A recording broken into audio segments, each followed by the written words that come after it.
Hey, sir, Mr. Bill. Oh, hey, what's going on? Hey. I heard you guys were having an event tonight, and I really wanted to do something. Well, yeah, we're doing some drama and we're doing some blacklight stuff, but yeah. Oh, okay. Well- So, well, I just really want to be involved. I've been doing things. You've been doing things. I've been practicing. Well, what kind of things you've been practicing? Oh, I've been practicing how to sing. You want to hear? Yeah. Okay. What's that? I really like Adele. Adele? Okay. Yeah, I love Adele. She's not. Yeah, I have this really special song called Set Fire to the Rain. I'm gonna go ahead and get right into it. Are you ready to hear that? Because I really am excited. Who's ready to hear it? Yeah! Okay. And I set fire to the rain. Da, da, da, da, da, da, da, da, da. Well, your fingers taste weird. Sonic, Oh. if you wanted to know. Onion? Yes, Okay. that's what you smelled. Yeah. How long have you been working on this song? About 30 minutes.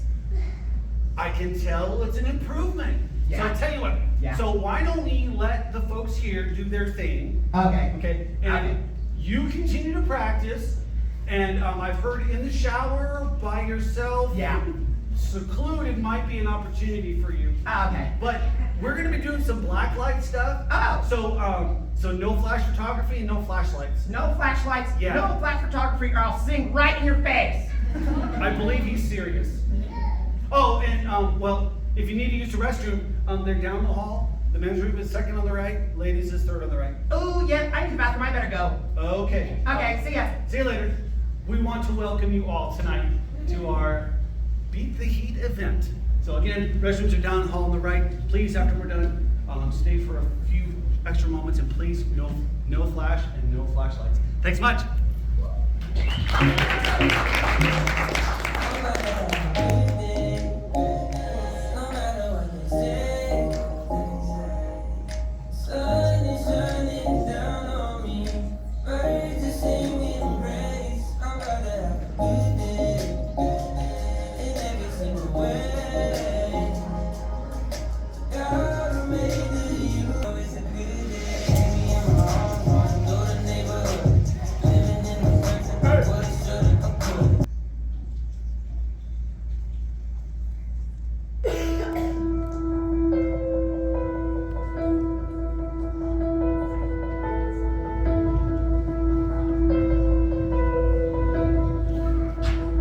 We're not afraid. There was all night, there was a fly by day. 10,000 may fall, but we will remain.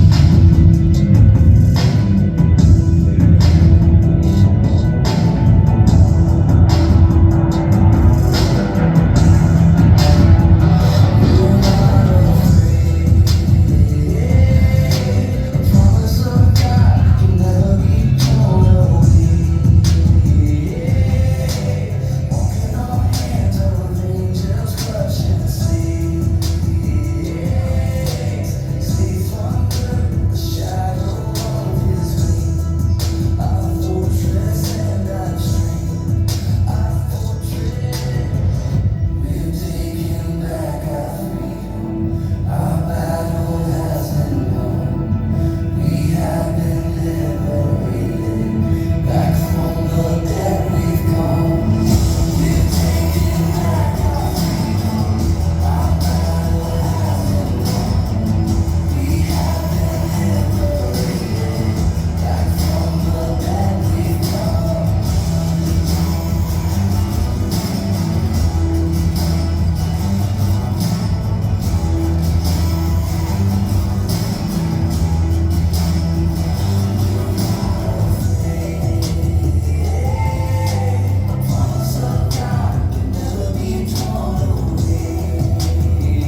hope y'all like that. And I figure if I ever go bald, if you can go crunk like that guy with the cul-de-sac, what do you matter? You're cool as that. He was rocking, man. Just a quick little testimony I wanted to share with you guys. Today is April 20th, and it's kind of a significant time for me. On April 18th, so let me back up. And my mom was here, by the way. She gave birth to me on September 4th of 79. Do the math, I'm getting old. Come on, bro. But on April 18th, something even better happened. I got reborn. And let me kind of just give you a little history. When I grew up, you learn a lot whenever you get older, and you find out that there was certain cards that got dealt in your life, and some people's life plays out on how they deal with what they got dealt, And there was certain things in my life that I didn't know were going to have a major effect on my life, and one of them was just being born into an environment that had a lot of sin around me, a lot of drinking, a lot of potheads, a lot of drugs. My dad went to prison when I was real young. He got popped for selling dope to an undercover cop and was in jail. He was absent most of my childhood life. Thank God my mom found a good man, and he's here with us, Faustine, and he filled in the father role. But when you go through that initial, I call it trauma on a kid, because there was a lot of rebellion that I took on in my early years of life, and I did things that my poor mom went through hell, literally, because of a lot of decisions I made. I was stealing cars. I started smoking weed when I was 12 years old, and from there it was just like an everyday habit, like almost constantly. Drinking pretty hard, doing, back then, methamphetamines was the early version that was called crank. Smoking crack. I loved putting crack in my weed. There was just so much that I am not proud of, but what I'm getting at is it was a constant downhill road. And it was constant. And as I got older, my sin started to increase, and I was going faster and faster before I hit rock bottom. And I had revoked probation so many times. I was literally on my way to prison, and I just had an awakening one day. I was in Albuquerque, and I had a bad experience. I call it a bad experience. At the time, it was kind of cool, but I envisioned myself, and I seen this scrawny version of Frederick laying there smoking crack in an abandoned house with all these crackheads. And this has actually really happened, but I seen myself from a distance, and I was, just disappointed in myself, because I knew I had potential, and I had, people that loved me, and I had a decent head on my shoulders. I knew right from wrong, but I had chose that, and I chose to be there. And close calls, close brushes with death, shootouts in back of a car. Some of my cousins here in town had picked a fight with the wrong guys. And it's just unfortunate. Well, I decided to make my way back to Clovis. At the time, I'm 19, and thankfully I knew Rachel. I met her in junior high, and I knew her dad was a pastor, and I just told her, I said, hey, I want to come back to Clovis, and maybe we can hook up and be friends. And she was like, yeah, maybe friends, that's about it, because I was bad news. And then I tried to clean up my life, tried to stop smoking, tried to stop drinking. None of that worked. And I was like, man, I got to do something, because I was still empty. There was a void. There was an emptiness in my life. And then I said, hey, your dad's a preacher. I want to go to y'all's church. I want to check it out. And showed up to church one day, and on the corner of that stage over there, I gave my life to God on April 18th of 99. Since that day, my life took a drastic change. Cold turkey on everything. My mouth cleaned up immediately. I immediately had a burden for people around me who I knew weren't doing well in their lives. I would talk to my friends, some of my close best friends immediately go to their house and like, hey man, I gave my life to God. And you know, I say all that to say this. If you're missing something in your life, you may have not gone the path that I went down, but there's two things. I knew right from wrong, and I knew where to go. I knew I was wrong, and I knew I needed God in my life. And when I gave my life to God, it really did something. You know, I got blessed with a beautiful wife, some wonderful kids, a wonderful church home, a wonderful family. And I think if this is a message that speaks anything to any of you guys, are you right with God or are you wrong? And if you are wrong, get right. You know, this is an opportunity tonight. We got some more messages, and stay tuned. And I thank you guys, and have an opportunity at the end, so maybe we'll see you back home. Is I guess most don't know, you know, a majority of my testimony. So I was raised in church, but you know, it wasn't really for me as a kid. I kept, you know, like I paid attention. You know, I saw the, you know, God working in people's lives around me, obviously, and but to me it just wasn't personal, and I was just planning to do my own thing. And then about the age of 13, I gave my life to God. Like, you know, I had nowhere else to go, and I thought, you know what, like I'm gonna actually give this, you know, like a real try. And I gave my life to God, and it completely changed me at 13 years old. And then jump into high school a little bit. I get discouraged. I'm not doing right, and I get to the point where I'm just like, this is too hard. I can't do this, God. And I gave up for a couple years. And there's so many people in high school that I could have witnessed to. I could have been better. You know, I could have been a better example and done so much, but I wasted so many years that even when I wanted to go back to God, I felt so much shame. And like I gave up, you know, like it was just like, well, it's too late, because I graduated high school, and it's just like the misery of like having failed, you know, and just so much shame in my life from not doing as good as I thought I should have, and wanting to be perfect, you know. And the song is called "It's Not Over," and basically it was like when I wanted to change, because it spoke to me that, you know, God was telling me that it's not over, and that He does still have a plan for my life, and there's still big things that He can do.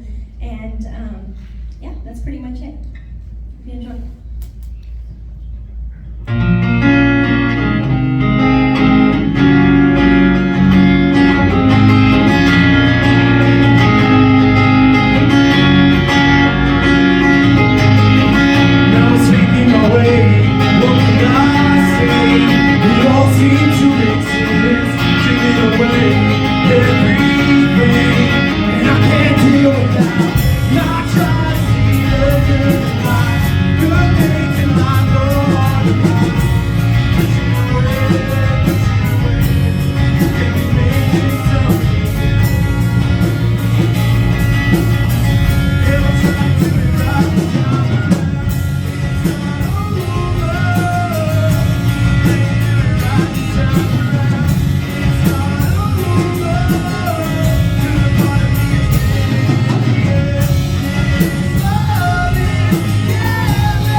different testimony than him. Sorry, I'm not a public speaker. He grew up in the crazy and, all of that, but I grew up in a church home because of the choices he made. And I had wonderful parents who raised me in a Christian home, and hearing his testimony, just listening was making me tear up, because I'm so thankful that I didn't have to go through all of that trouble to find God and to find my salvation. And there was a point, through my teenage years where you come to the point where you have to make a decision.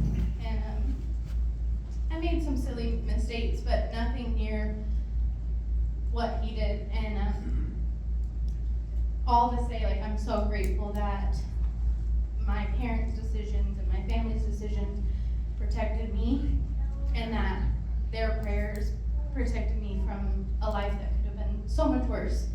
And now, I have my family in my life, I have a wonderful husband, and I get to watch my siblings grow up in the same household. And so, like he said, you have a choice, right from wrong. And if I can encourage any of you, especially church kids, make the decision early, save yourselves the pain that you'll face, because it's so much more worth it serving life with God.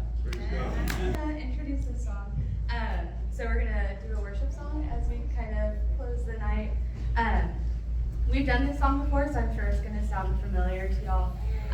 But recently, the song has just meant so much to me, so I'm really excited that we get to do it again.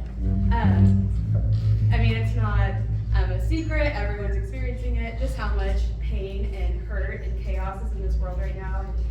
It's so easy to just let that just overwhelm us and just take us under. And this song talks about darkness, it talks about fear, but it talks about how Jesus takes that away, how Jesus covers that and he brings us peace.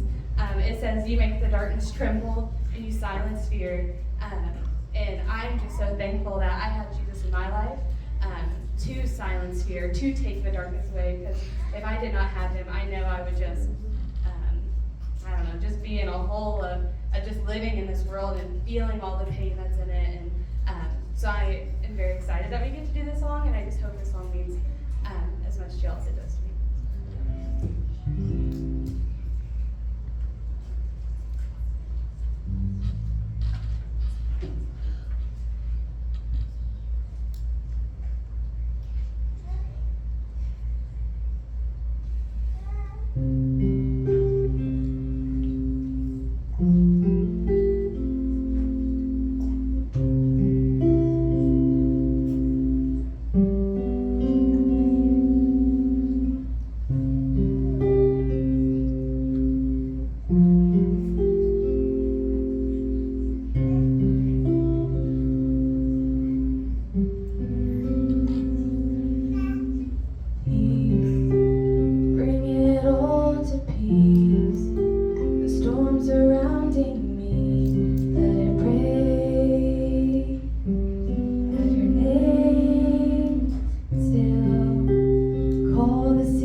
such a great day. We had a long winter, but I am so ready for spring and all my flowers in my garden. Oh, it's so beautiful. I didn't know gardening was so easy. These flowers all standing right up perfectly, nice. I love all these flowers like they're my children. Except this one. But other than that one, I love all these flowers like they're my children. It's so good. Oh yeah, we water them. They need nutrients like this. There we go. Try to pop it up.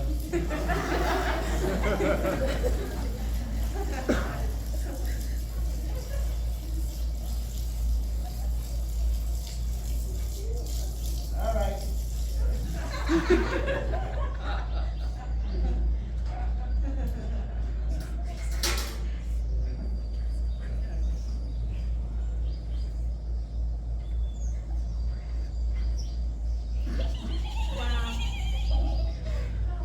It's so cold, but it feels so good. It's like a refreshing shower. Whoa! I'm growing. I'm growing. I used to be a little bulb in the ground. Am I a flower? Yeah. You're kind of a late bloomer, but Yeah. it's okay. You're here. What is that guy? What is that guy doing over there? Hey, Yeah. Why are you over there? Y'all are too social, too close together. I'll just strike out on my own. no, you can't You do gotta be that. over here with us, man. You're with the grass. The grass is weird. No, the grass is cool. They got cool cuts and mohawks. My Aunt Lily and Delilah, they got petal waxed and they died. Well, since you're not under the protection of Mr. Green Thumb, you're gonna die. That's an old rat's tail. That's not true. No, Oh no. Well, they died. yeah. Maybe you'll get smushed in a flower, but Agree to disagree. whatever. We warned you. Well, I'm kind of scared to die. Me too. Like, I do not want to be put in a vase. smushed in a flower book. Oh. Then I'll become all crusty. Okay, now that you guys are all watered, looking good. Let's see what time it is. Okay, I think I got a few minutes to mow the lawn real quick and then run to Lowe's. Hold on. What is that? Hopefully nobody sees it. Is that a weed in my garden? 2 of them? Okay, alright. I know I got some here. Okay. I'm gonna get this weed killer 3000. Let me just spray and kill these guys. Can't let anyone in the neighborhood see these weeds. Here we go. Alright, putting my flowers. Alright. So now I'm gonna mow the lawn and yeah, I'll be right back. Okay, guys,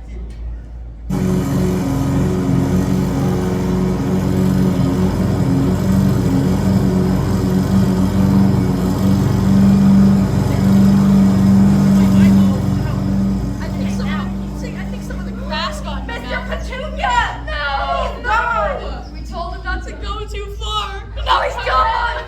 He got petal whack, he's gone! Ed! No! See, look, we're literally at the edge of dying. Oh gosh, that makes me even more scared to die. No, I hope better I not get- go too far. Yeah. Hope we stay right here. This is terrifying, man. Mr. Petunia! That's not Mr. Petunia! It's a weed! Come in here! What are you doing? Oh, what do you mean? I'm a flower. No, don't Yeah, I am. You're an ugly flower. Yeah. Well, can I choke you? Don't let him. Don't let him, Mr. Rose. Why not? Don't let him. No. It's a nice warm hug. Oh, it's nice. No. Yeah. Yeah. No, I it's like not. that. It's gonna get tighter. He's gonna No, kill it's you. fine. It's fine. Yeah. You can let go He's gonna now. kill you. Hey, you can let go now. He's not letting you. He's not letting go. He's not gonna let you. Oh, I'm getting choked. Oh, you can kill me, but you can't kill the revolution. Oh my gosh, what if a weed chokes me? That was so scary. You better not come back. That's terrifying. This smoke better go fast. I don't want to choke. Yeah. I can barely breathe.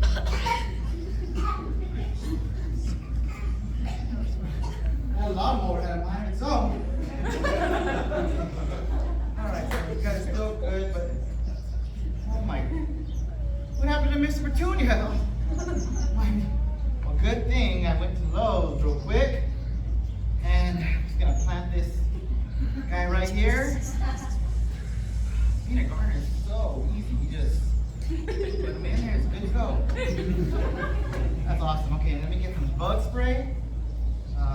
Bug spray, just in case. This is a Weed Killer 3000 Plus bug sprayer, so let me just a 2-in-1. Just make sure. Okay. My garden looks amazing. I have the best garden in life. Better than Sally's.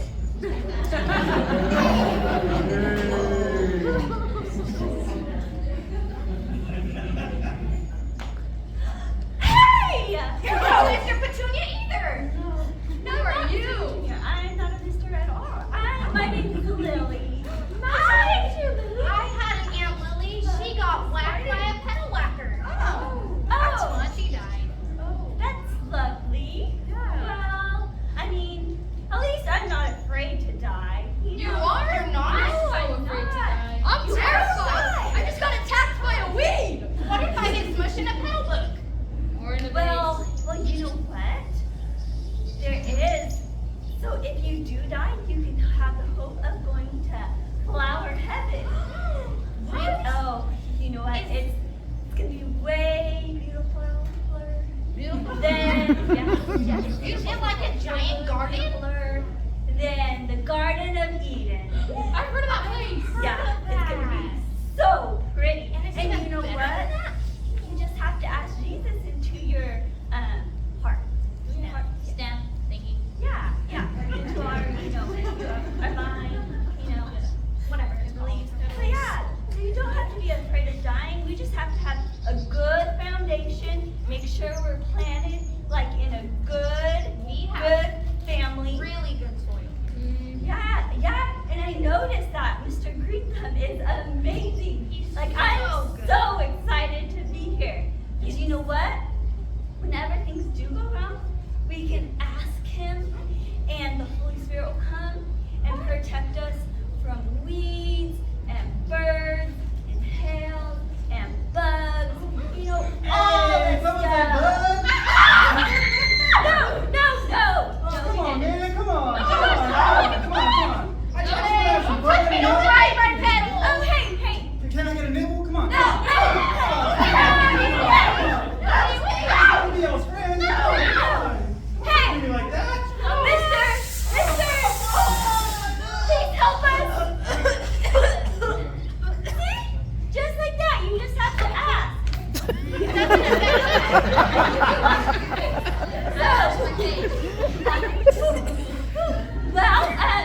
So you know what? Even if we were to have died by that big bad bug, you know what? If you have Jesus in your heart and all through your root systems, then you'll make heaven your home. Do you want to ask him into your heart? Yes, please. Okay. Say, dear Jesus. Dear Jesus. Please come into my heart. Please come into my heart. Fill my veins with your love. Fill my veins with your love.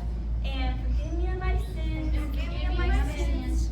Make me a new bud. Make me a new In bud. Jesus' name. In Jesus' name. Amen. Amen. Always a good time watching that. Just hold your seats just for a little longer. We wrap up the night. I'm trying to breathe in this smoke and this weed killer. This theme of the night was called Beat the Heat. The irony of it was today it wasn't very hot outside. But it's getting there. We're getting to summertime. Things are opening up. People are going to be outside. And the world is happy, typically more in the summer. And that's one of the things I want to talk about right now is for my life personally, is my testimony is happiness. See, I grew up in church, and I had the privilege of actually going to this church and being here, and amazing. And I chose, just like these weeds, they came in and they took them out. They took out the flowers. And that's what sin does in our lives. And I chose to let sin take me out as well.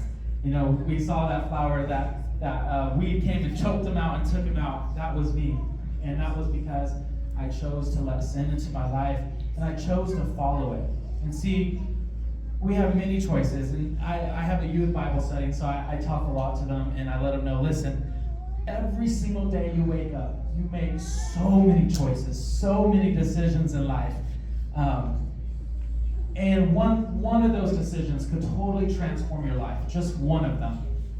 Okay, and so as I'm talking about this tonight, I really want y'all to know that one decision that changed my life was me choosing to accept God. You know, just like we just saw these flowers, you know, they chose to accept God into their heart or their root system, you know. And that's what I did, and I'm here to tell you, it gave me happiness. You know, it gave me joy, it gave me peace. And that's something the Bible talks about. It talks about that in Jeremiah, that God has plans for your life, plans for hope, plans for prosperity, for a future. And I wanted that, you know, and I chose that. And so I said, God, come into my heart. Please forgive me my sins. I asked for a new beginning, a new start, and God gave me that. So let's go ahead and bow our heads in this place. I just really want to encourage y'all, if you're in a place right now in your life where you know there's weeds in your life, you know there's people, there are choices you are making, and they're choking you, they're taking you out, and you know deep in your heart that, you know what, I probably am not right with God. I'm not in the best spot with God at all. If that is you in this place, I want you to know I was there too. Many of us in this room were there too, you know, but it came to a point in my life where I was miserable. I was broken. I was hurting. I was angry. I was angry at the world for no reason. And listen, I grew up in church. I grew up with people telling me God is joy, God is happiness, God is joy and peace. And I chose to reject that. Maybe in your life right now, you have those weeds in your life and you are choosing to reject that. You are choosing to reject God and reject the things that He asks of us, the things He wants you to do. And I want you to know right now, if you are in this place right now and you don't feel loved, you don't feel accepted, God loves you. God accepts you, and God will be your saving grace. He is the true answer, the true key to happiness, to joy, to a future, to prosperity. And I want to share that with you. And if that is you in this place tonight, all you have to do is ask God into your life to give you a new start, give you a new beginning. It is that simple. And from there, choosing God, choosing to have a relationship with Him, and keep out those weeds in your life. Maybe you're here in this place and you say, Greg, I'm hearing you. I hear those words you're speaking. And yes, that's me. That's me right now. What you are talking about is me. If that's you in this place tonight, I just want you to lift up your hands. And please, nobody looking around, just in respect, please just lift up your hands and signify that, yes, I want a new start. I want a new beginning. I want to get rid of those weeds. If that is you in this place, I ask you, please lift up your hands.